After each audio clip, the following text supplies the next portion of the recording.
ఈరోజు మనం మన టెర్రస్ గార్డెన్ మీద ఉన్న చెర్రీ టమాటాలని ఏ విధంగా పెంచుకోవాలి, దాని యొక్క లాభాలు గురించి తెలుసుకుందాం.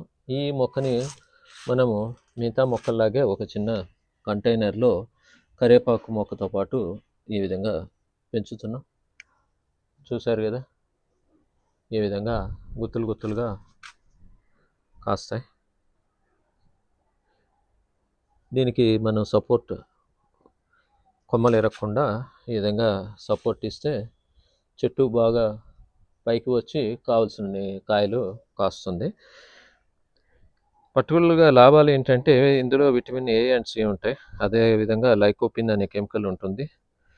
దానివలన డైజెషన్కి మంచిది, డయాబెటిక్ పేషెంట్లకి చర్మానికి మంచిది.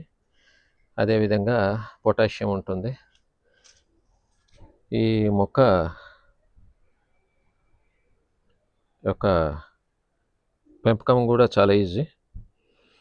మిగతా టమాటా మొక్కలాగే ప్రతి 15-20 రోజులకు ఒకసారి మనం కొద్దిగా వెర్మి కాంపోస్ట్ వేసుకుంటే సరిపోతుంది. 3-4 నెలలు బాగా కాస్తాయి.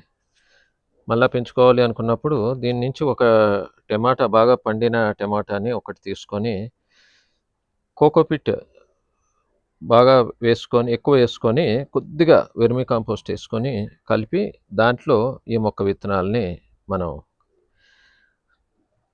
వేసుకుంటే మొక్కలు బాగా వస్తాయి. ఈ వీడియో నచ్చితే లైక్ చేయండి, షేర్ చేయండి, సబ్స్క్రైబ్.